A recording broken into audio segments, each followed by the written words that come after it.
felt like dragging yourself across a finish line only to be told, no, that's only the halfway mark. I felt like I barely made it, but it was not a very lucrative profession. The rewards were almost exclusively intangible, and I don't know if I would have lasted as long as I did if I hadn't been a political cartoonist. Hard to say. Yeah, maybe there'd be a big book full of boobs. Sad to think about. Yes, there's still time. I have plenty of productive years left. Thanks. One of my favorite things in your first book is the sort of archetypal characters like genies and devils and the bad man, and like there's real exuberance and kind of, seeing what comes out from your mind from that. And when you do political cartoons, you have to more draw, you can't shoot the arrow and draw the target around it. You kind of have to look at someone and make them recognizable as a very particular person. I guess the question is like, how did you deal with that challenge? Did it make it less fun, and are there any of those real people you would still find fun enough to draw for the hell of it now, outside of politics? That's really a good question. I think you saw in the slideshow that I turned a lot of political figures into archetypes. It was necessary somehow just for my own purposes as an artist to turn them from villains into fools and from monsters into buffoons. George becomes this hapless, dithering man-child. Mr. Cheney is basically like, his dad's mean friend. He's like what's that guy in Dennis the Menace? Yeah, Mr. Wilson. He's Mr. Wilson. Later on, as Dick Cheney, in real life, got more and more artificial parts, I began to transform him into a cyborg in my work, too. I read an article in the Times. Did anyone else see this? Dick Cheney has no pulse. I'm not making that up. He has an external heart pump, so medically, he has no pulse. Isn't that unbelievable? He's basically, as the Onion prophesied, he's basically becoming Darth Vader. They were awfully fun to draw, and in truth, as with those people in Cecil County, I was never able to do justice to their features. George had a face that was endlessly fascinating. It was very asymmetrical. He looked both cruel and pitiable at the same time. He was always sneering at you and cringing. And it really, one thing that gave me that weird affection and sympathy for him was he could not but help reveal his most naked self. Like, his malapropisms were always incredibly revealing. Like when he recently said of his memoir, at least in the future, there'll be an authoritarian voice telling people how it really was. I love that guy. And his face did the same thing, and I was never able to capture that weird combination of sadism and insecurity that you saw in him. It was the face of every bully, like who pushes you around on the playground only because he's getting beaten up at home. That's who he is, I think. No, they lent themselves well to, they're not really very different from Chester Gould's rogues gallery of Dick Tracy villains. You find them everywhere. I'm sure Jung says something like that. Anyone else? Hey, Tim, you sound a little sad, though, when you're looking back on the collection, we've talked about the problem with the title, Twilight of the Assholes. But there's a lot of joy, too. I remember talking to you on the phone when you did the Reagan cartoon. And there's a lot of joy and elation that came out of some of the cartoons that you did. Do you still have that? Writing is this still on? Who cares? You can hear me, yes? Well, you're right, and it's easy for me to forget that. They were some of the best days of my life. It's true. When you start out and it's the day of the deadline, you've got nothing, and then somewhere in the course of the day you come up with an idea and you spend the day drawing, and somewhere along the way you get a couple of inspired details, and you crack yourself up. It's embarrassing to admit this, but you do. You crack yourself up, and by the end of the day you feel like an evil genius, and you totally deserve as many beers as you like. They're great days, but that's not what you tend to remember. It's true. Well, I'm a wife. Writing, which is what I'm doing now, I gotta say, it's a slog compared to drawing. The actual work is much harder. Drawing is a physically, it's a sensory joy. Putting lines on paper, there's a primal kind of fun in that. Everyone remembers that from being a kid. So writing is not fun in that way.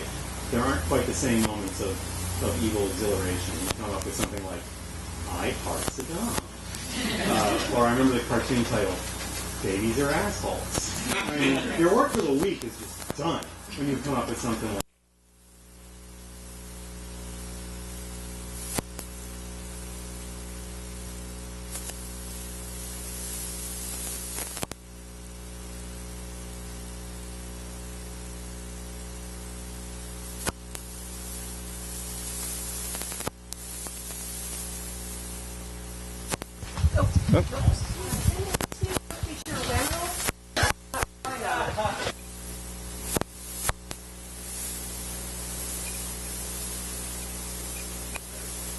Whamels, man. I really don't remember. I know there's Whamels in the last book. I don't know. I might have cut them all. You're not buying the book if there's no Whamels in it, are you? For those of you who are not in the know about Whamels, maybe I should just spare you. Why don't you just consider yourselves lucky? You don't know about the Whamels. You're better off. They were a thing I drew when I had no cartoon ideas at all. And they were like my parody of the lowest common denominator cartoon. They were just these oblong polka dotted blobs with stick legs and little polka dot eyes and tails. And they were the Whamels. They were the Wuffable Whamels. And I was always ashamed when I did a Whamels cartoon. I didn't even want to look at the newspaper. And always a smattering of people wrote me and they said, I love those Whamels! Why don't you do more Whamels cartoons? They are so funny. I mean, that's the obverse side of the we don't get to know what effect we have in the world. Is the thing they'll probably remember you for is the fucking Whamels. We have I'll write time it on your grave. We have time for one more. Okay, sure. You already sort of answered the question, but I was going to ask. I will say exactly the same thing this time.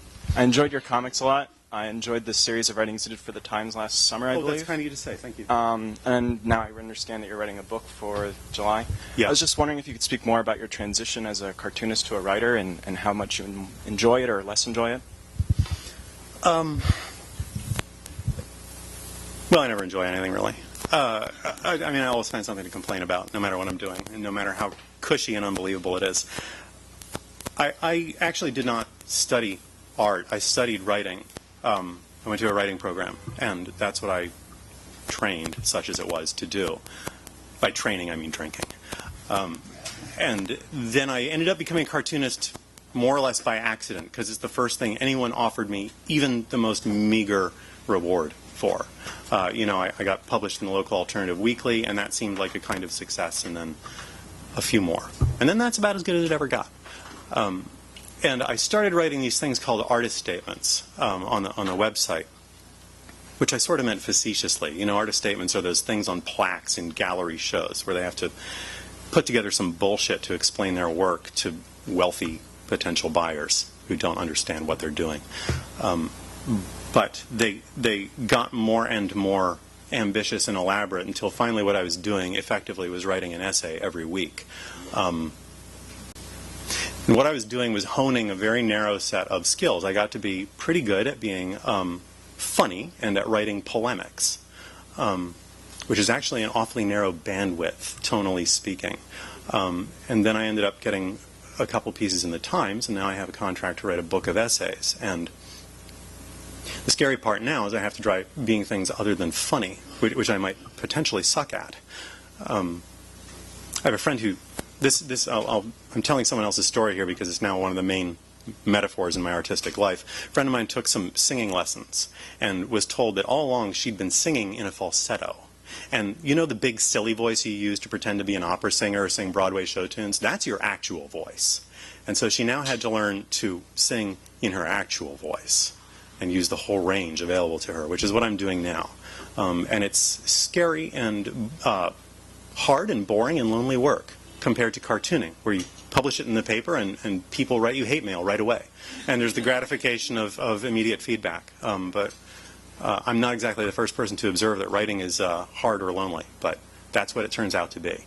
I never thought I would miss cartooning.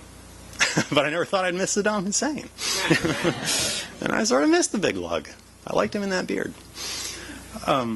Yes, that's the last thing I'll say. I liked Saddam in that beard. Thank you, everyone, for coming.